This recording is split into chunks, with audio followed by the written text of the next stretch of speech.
watching Stretford Paddock, and we're here for the review of the thrilling, enthralling, entertaining Man United 0-0 against AZ Alkmaar. We've just watched an absolute classic, haven't we? That's one of the best performances we've ever seen from Man United. What do you think to that? I'll let Adam go first. I can't even put it into I'm going to remember this game in the next few years to come. Classic. It was classic, yeah. It's up there with Michelin, and it's up there with like Sheffield United at home in the FA Cup. It's almost as good as the Astana game, wasn't it? Yeah. Which, is high praise. I'm going to get this game tattooed on me at some point. Get the whole game tattooed. Just get like a show reel of the whole game. Exactly, yeah. Tattooed. First minute here, second minute there. It's going to happen. Oh, man. That was so. Producer Cam's laughing behind the camera, and I'm glad he's got emotion, because after watching that game... I think we've got Stephen Howson in the back of the shot. I think that's what we're laughing at. The game itself, then, let's get straight into it. Yeah, let's just get into the game. Let's get this done with. Get the giggles out of the way, because it was a bad game, wasn't it? Did anything happen? Let us know in the comments if anything happened. Also, give us your 3-word review of the game as we see Stephen Howson picking his nose. Honestly, him picking his nose might be the most exciting thing that's happened all evening. Give us your 3-word review of the game. I'm going to go with boring, same old, I think. I'm going to say sick of the shite, which is 4 words, but yeah, it's 4 words, but we'll add an extra finger. We've got someone in the comments saying AZ Alkmaar bossed that game. They did. I mean, every time that I looked up at the screen, it was like they had the ball, and every time that we had the ball, we was giving it straight away to them. So I was just thinking all the way through the game, we wasn't going to score because we didn't have a lot of the ball. They had a lot of the ball, and the time that we did counter attack, which I've said previously on multiple times on the cameras at home, is saying that we don't score if a team sits back. No. This time they did come on us and we didn't score, so I didn't understand why. No, it's just like you go into games expecting the same thing. So we've seen it multiple times this season. We kind of saw it against Arsenal. Obviously, we got the goal there, which was a brilliant goal. But in terms of creating chances, we struggle. We're not making chances against Astana. We didn't make chances against Rochdale. It's something that we struggle with every game. We go into the game and we do these watch-alongs. I'm sure a lot of you watch the watch-alongs where we sort of sit and we go through the whole game and we watch it along with you. And the amount of times that there's nothing to talk about, the game just isn't interesting. We don't make chances. We don't concede that many chances, but it's just a series of boring, sort of inconsequential sequences after the next, and it's sort of what we have to expect, isn't it? There's so much key parts to the game that were lacking, and one of the ones that stood out tonight was, without a doubt, we see the group there. We're second in the group, which I suppose we take, but set pieces are just. And we've seen when we've played with a full-strength team, the ball's just floated to Harry Maguire, but honest to God... Even still, he doesn't get to anyone. When was the last corner we scored? Out of curiosity. I was at the Arsenal game the other day. 218 days. We chip the ball up to Maguire, wins his header. No one's there. And then we rely on someone else to win another header. Exactly, Or another sort of... But there's no one there. It never happens. We don't have any aerial threats other than Maguire. And the whole game plan is like you just said. Yeah. Head it to him and he'll head it across. But then you're like, hang on, that needs another person. Why don't you just fucking head it to him and let him put it in one of the top corners like he did for England in the World Cup? I don't get it. But the reason that is because we've got no one who can deliver a set piece with enough pace and power that Maguire can convert it. We've got people who can chip the ball to an area that Maguire can sort of get in and win the header. But we've got no quality from set pieces where you trust anyone to get a ball with any pace on it that Maguire could potentially score. Just look at the stat there, lads. It says it all. Twice as many shots as us. We didn't even manage a shot on target in 90 minutes. That's fucking disgraceful. Going into the game, I said that about AZ were third in the league, 1 point behind Ajax. Scored a lot of goals, scored double the amount of goals we have in the league. They were, nothing. We weren't going to roll them over, put it that way. But they expect us to give them a go, and that was just, we didn't do that. It was a really flat game. It's not, and the thing is, you look at the people who's playing. It's all the people that us as fans, and you see on Twitter, you see a lot of comments of play the youth, play Gomez, play Greenwood, play play people like that. They're getting games, but we can't do anything with them. We can't get these players playing. We can't get. There's no excitement. We were talking during the watch along, and Stephen was saying that. Imagine how good Angel Gomez would look in Man City's team. A team that creates tons of chances, a team that has tons of time on the ball, and players off the midfield making runs in behind, wingers making runs in behind. We don't have those runs off the ball. It seems as though that when we're attacking, when we're trying to make chances, we don't know what to do. There's no sort of set plans, set sort of structures of play that allow us to break teams down. And like you said before, if it's not a counter-attack, we just don't get goals. Exactly, yeah. And against Arsenal, so we had so many counter-attacking chances that we should have put away. I mean, I remember there was one off, like I just said about corners not going in. McTominay missed a header against Arsenal that he should have buried. I mean, he knew that. I mean, you've seen off his reaction, he should have put that one away. But again, that only adds to the fact that if we don't sit back and absorb a press, and then just go on the counter. It's not. It looks so like that we're going to score. We can't suppress teams into submission anymore. No. We can't push them back for 90 minutes and then score a scrappy 90-minute goal. Admittedly, it is difficult when a team is sat back. Absolutely, to break that team down, you have to have confidence. You have to have, like you said, structures of underlapping and overlapping. Yeah. And it's hard. It's not easy to do that. So you can give them a little bit of sort of, when you're playing against the bigger teams, the more difficult teams, you can see why it's difficult to score. But it's every single game that we're really struggling to score. We just are a mid-table, mediocre team at the moment, aren't we? It's worrying because that team that was put out today, you looked at it on paper and you went, that's pretty exciting. Gomez was starting, Greenwood was starting, you had Fred starting, but a lot of people have said he should deserve a start. I actually thought he did deserve a start because off the bench I thought he was warranting a start just to see how good he played over 90 minutes. Really poor. Yeah. And it was just like, right, other than this, who do we play? No. Who do we play? Seriously. There was no one there. Isn't it? What do you think? What do you want to see from United going forward? Obviously, I think we can all agree, we're not so blind to the fact that our squad isn't really good enough to potentially maybe not get top 4, maybe not even get top 6, which is obviously the sort of minimum requirement from the season. So we're not annoyed that we're not going to win the title. Obviously, we're not idiots. But what do you think to sort of see United go from struggling to score against everyone? We can't score against Rochdale. We don't score against these. Just to take us to that point where we're getting a goal here, we're getting a goal there. I think you're looking at the way we're lining up now, and as much as we banter players like Scott McTominay, it's looking like we need to start those players to create chances. When you expect people like Paul Pogba to create in those chances, and Paul Pogba does create a lot of chances, it seems in games the people who are getting games alight are guys like Scott McTominay who are coming up from midfield. Yeah. To answer what we need, obviously we need more depth in the squad. We can't do anything about that till January. But just honestly, just the it's all about doing the basics right, and that's just keep it simple. That's what they always say: keep it simple, stupid. And it just looks like United's only method of tactics right now is just counter-attack. If United had 11 Scott McTominays, we'd be a lot better off right now. Yeah. I love the guy. Well, we saw when he came on, he made that really sort of incisive ball into the box that found Lingard, and in a nice touch and a decent shot. But obviously, the shot was wide. But if you look at the quality we have, I don't really like knocking individual players because I think it just gets sort of toxic. There's no real need for him. So I'm not talking about Lingard as an individual, but when you look at players that other top teams have, you playing that ball into the box, that's finding Aguero, that's finding Suarez, that's finding Aubameyang. These are people who score goals regularly.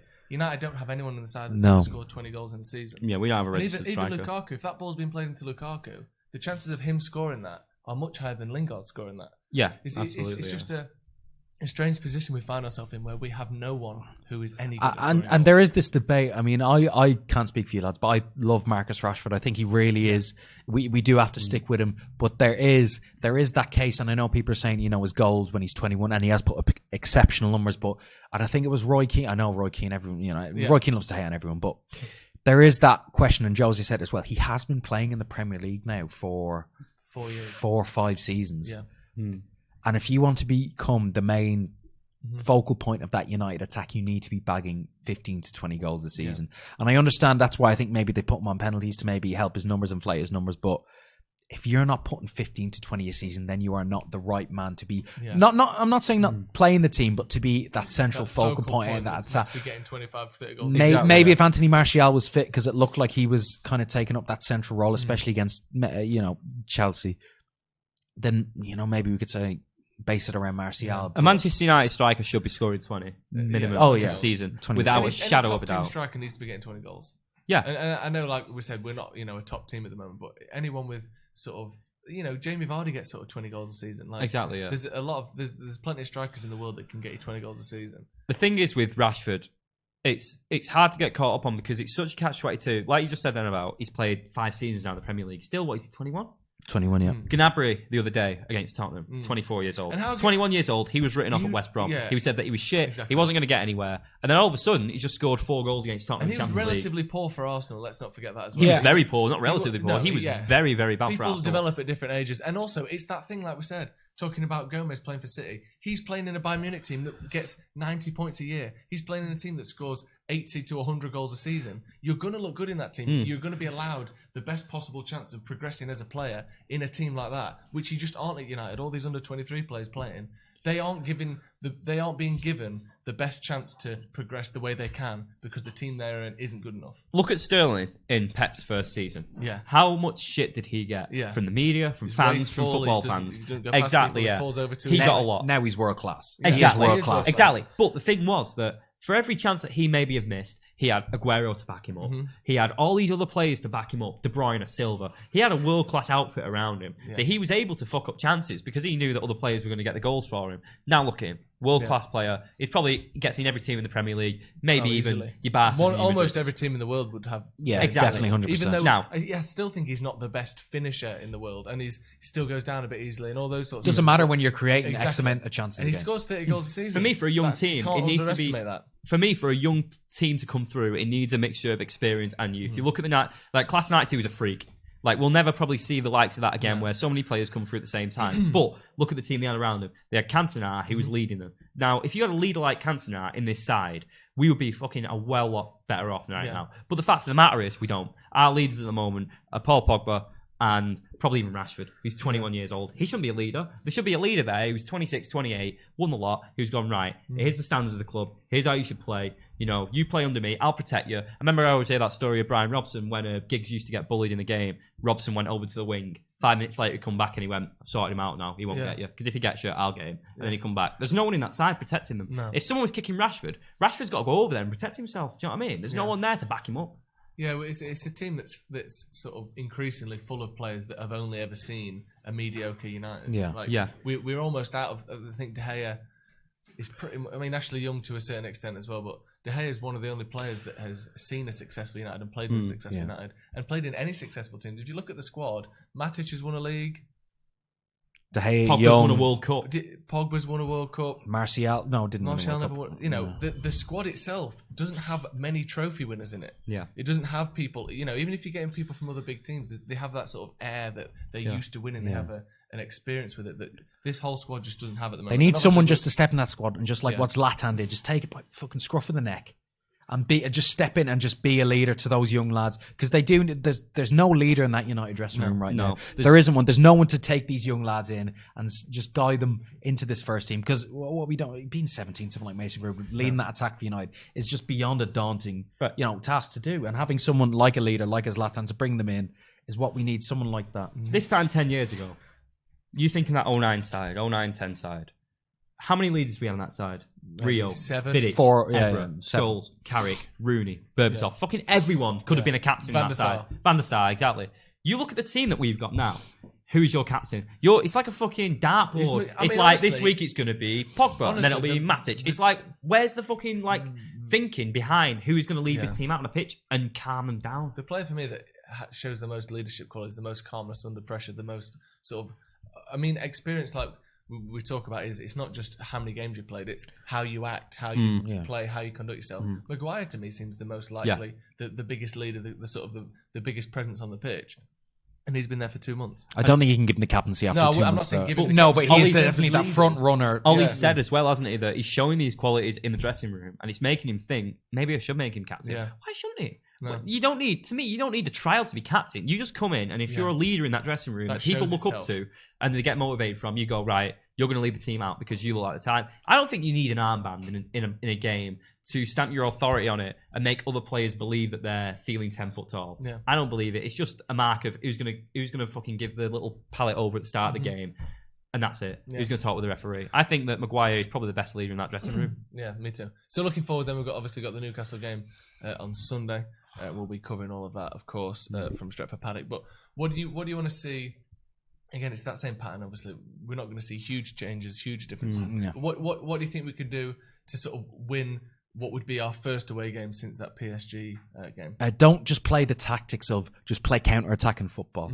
We can't just rely on counter-attacking football. There's so many more options out there. I would like to see Jimmy Garner get not start against Newcastle. I don't think he can be thrown in, especially like an atmosphere like St James's Park. But give him a few minutes. I don't know why he wasn't given a few minutes tonight. No, I don't. I don't know why he was trained with the squad. He's played so well for the under-23s. I think he's got. Did you see that stat with him and Levitt of something insane like that? Something mad. And I don't know why he wasn't at least given a few minutes tonight because he's had a few minutes under his belt in the Premier League. But tonight I felt, give him a bit of a run out. Because we saw, personally, I like Fred. I know he had a poor game tonight, very poor game. And he's very split opinion. I'd love to see him play. But someone like Matic, turned out, give Jimmy Garner a chance. Might as well. For me, it's just intensity and work ethic. Because it's got to the point now where if players just give a shit, give their absolute all, run themselves into the ground, you can't blame them. But there's times today where you just looked at the team and you went, he's giving balls away that are just lazy. He's not chasing players down. And there was so many times today where you just thought, if there was a player in there, like Fred was getting the ball away a lot. Yeah. If McTominay would have given the ball away, he's sprinting back and he's getting that ball. Fred was giving the ball away and going, Didums, he'll get the ball at centre half. It was just, to me, it was so frustrating to watch it.